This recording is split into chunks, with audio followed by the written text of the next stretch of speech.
Howdy, folks. It is Diecast Buffet here again. The absolute most bonkers New Hampshire race is in the books. Christopher Bell gets it done. And let me tell you, that was the best New Hampshire race I have ever seen in my life. We got a buttload of stuff to talk about. We're talking everything. We got rain tires. We got chaos, controversy. I mean, literally everything you could want in a NASCAR race pretty much happened today at New Hampshire. What a wild, wild event. Bell wins both the Xfinity race and the Cup race in a very soggy weekend at New Hampshire.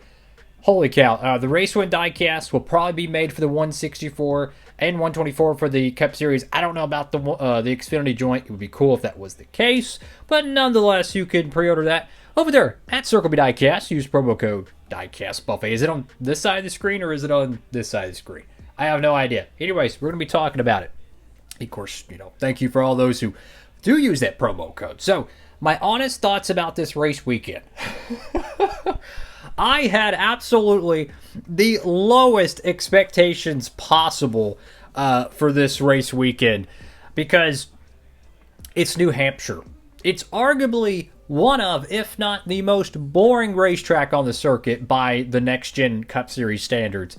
The Xfinity race was actually pretty good. It had some lull moments, but at the end of the race, it was bonkers. It was a lot of fun to watch. And the Cup race was the exact same way. For like the first 100, maybe 150 laps, I felt like nothing happened almost. I mean, the whole first stage was green to green, basically. There was nothing. Just race start, stage one finish. Nothing happened. It was pretty boring. That's New Hampshire. And then stage two, it started getting a little bit more interesting. And then the weather came in. And I was like, there's not a snowball's chance, and you know what, of them restarting this race. Tyler Reddick is the leader. It was Elliott and Tyler Reddick that was, I believe they led the most laps early on. Maybe Bell led some as well. Again, it's literally been that long ago since the stage two, stage one. Anyways, they're sitting under a red flag. I'm thinking they got IndyCar coming up. They're almost at the top of the hour. They're about to announce this race. It's raining pretty substantially. The track is lost. It is wet. And it usually, television networks, they like to call things at the top of the hour or at the middle of the hour so they can segue into another television program because they understand they have an audience and they got commercials to sell. The fact that not only did they not pull the plug, but they stayed for, I think, an hour, maybe an hour and a half rain delay at New Hampshire. No disrespect, but this isn't Daytona. This isn't the Coke 600 humidity. I hope they don't have a NASCAR race in Texas because I don't think NASCAR on Fox would handle humidity pretty well because it's humid every single day in Texas. Hence why I wear a tank top because let me tell you, it's hot in the summer in the South.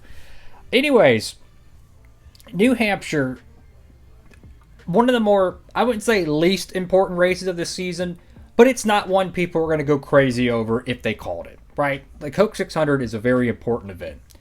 Not only did they stick around, they dried the track enough. They did a great job with the rain delay, I might add. A lot of good interviews. I love to see rain delay coverage. The interviews with the drivers are always better during a rain delay because they're not like, I have 35 seconds. I got to say all 11 of my sponsors, and I got to give a shout out to X, Y, and Z, and then I got to briefly describe my car. No, they're talking about anything. They're laid back. It's a conversation. It's not a, it's not buttoned up suit and tie type of conversation. I really enjoy the NBC broadcast. The racing, the first half of the New Hampshire race, in my opinion, was very boring. But the broadcast was, they were pulling their weight, so to speak. They were making it at least somewhat entertaining.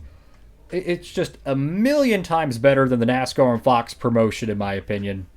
And then the fact that they didn't pull the plug on it, and then they actually stayed to finish the event. Remarkable job, because NBC could have pulled the plug very easily. They had IndyCar coming up. I got to give them a lot of credit. A lot of credit. People will say, NASCAR makes a lot of really questionable decisions. The fact that they did not pull the plug and they actually did everything in their power to get this race finished, really good job. I like tip of the cap from me, because I would have lost a bet if is the race going to come back or is it over, or is it going to restart? I would have absolutely said there's not a snowball's chance. And of course, they proved me wrong, which is great. I was hoping, part of me wanted the race to restart, but part of me didn't. And the reason why is my next point. I realize New Hampshire cannot be really saved. It's a flat track unless two things: weather and crashes. We had crashes and we had weather. That makes New Hampshire interesting in the next-gen era. Honestly, if they were to put sprinklers on the track and wet it every year for the next gen, I would be okay with it. The racing was insane with a wet racetrack. They were not only able to race safely, but competitively. They were not slipping and sliding and crashing like you're driving through a small flood and you're just hydroplaning. No, they were actually racing 4 and 5 wide, fanned out, very intense racing. It was a lot of fun. I really enjoyed it, and it was just really good. They kept having cautions, they kept having crashes, the intensity, you felt like you were watching something very special. And I think long term from now, this will be one of the most important NASCAR races of this new evolution of oval rain racing. Bell wins the race on a final restart in overtime. I personally think Josh Berry and Chase Briscoe fumbled the bag. I mean, you need a win to get in the playoffs, because we're probably going to get another upset winner. So if you're only 20 points out, you're probably going to get insert generic driver that's going to win another race. We always have that every summer. Well, guess what? Now you're 40 or 50 or 60 points out. Now you're screwed. And now you got to go to Daytona and pretty much wreck it or win. So, and to add another layer to that, there's no Atlanta midsummer race this year. It's in the playoffs. So you have one plate race left before the playoffs. So I feel like they should have been more aggressive. That's just me. I like aggressive racing. Now back to the rain question and oval racing and how I honestly feel about this. I've been saying this for years. There is a way to make NASCAR oval racing work with weather. Rain, wet racetrack. I truly do believe there's a way to do it. I remember I've been kind of mentioning this for years now, specifically after the 2020 Texas fall race, where it was just ridiculous with the mist. I remember I would talk about it in my videos, and people would say, "You're crazy. There's no way they can race in the rain at ovals. This is a pipe dream." Sure enough, the last 3 to 4 years, they have made unbelievable, and I mean unbelievable, substantial gains in just oval racing technology with wet conditions. They've already proven short tracks. It's easy. I mean, New Hampshire, it races a lot like a short track, but it's closer to a Nashville in terms of length, to 1 mile, 1 mile and a quarter, give or take, something like that. My point is, New Hampshire is a high-speed track on the straightaways. They raced it flawlessly with the tires, in my opinion. So wet conditions, rain tires on a high-speed oval, I'm just saying, don't be surprised by the end of this decade, they find a package that can work at a Nashville, a flatter, 1.5 mile style track. Don't be surprised if they ever, maybe they go and try maybe a package out of Kansas or a Charlotte. You might be thinking that's impossible. The banking, the speeds, they're going to find a way one day. It might take a decade. It might take a decade and a half. But my point is, oval rain racing will be a thing, I personally think, in the future of NASCAR. And the reason why they will invest in this is because they lose millions of dollars in television ratings, commercials, the logistics, having to stay an extra day, have to staff a racetrack another day, the television networks having to pretty much change everything to accommodate the last few laps of a race. That cost them a lot of money. They lose viewers, and then having to postpone things. My point is there's a massive financial incentive for not only the television networks, the teams, and then NASCAR as a company as well. This is something they're looking for because it's going to make them a lot more. It's going to make them a lot more profit down the road.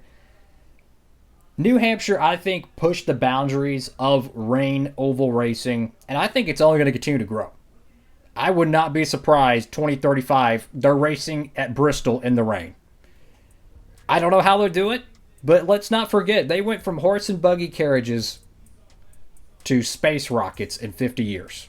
Think about that, fellas. Technology, AI, everything, it's growing faster and faster than ever before. This is the future of stock car racing. So it's interesting how people said it's the craziest thing ever. It never can be done. And they're already making massive gains on it. So don't be surprised a decade from now, this could be a reality, which I think would be great. So enough of me rambling. How'd y'all feel about the New Hampshire race? I honestly feel like if there was no rain, it would have been a very boring race because that's really what it was. The weather was the spice. It changed it up. I still think New Hampshire should be reconfigured. That's just my honest take. I wish they would make it a high-banked oval because I believe New Hampshire deserves a NASCAR date. There's a reason why they only have one NASCAR date. They couldn't get enough ticket sales. The racing was not as attractive enough to sustain that. If you could put a high bank, I'm talking like Bristol, Talladega high bank track at New Hampshire, don't be surprised they get 2 race dates again. Homestead did it. Guess what? It stayed on as the championship race for what, like 2 decades? If they would have kept their 2002 format, I don't even know if they'd be on the schedule anymore. Could get them 2 cup dates again. I think it'd be fun. I mean, imagine that 1 mile, super high banked oval, New Hampshire. Holy cow, that would be fun. That would be a very interesting race, especially if Gen 7 and Gen 8, which runs really good at high banked, high speed tracks, is going to be the norm for the next decade or so. Just my 2 cents. Thank you all for watching. Have a blessed one, everybody. I can't wait for Nashville. I hope it's a barn burner. Trucks, Xfinity, Cup. I love the Nashville weekend. It's going to be a lot of fun. Thank you all again for watching. Diecast Buffet. Signing off.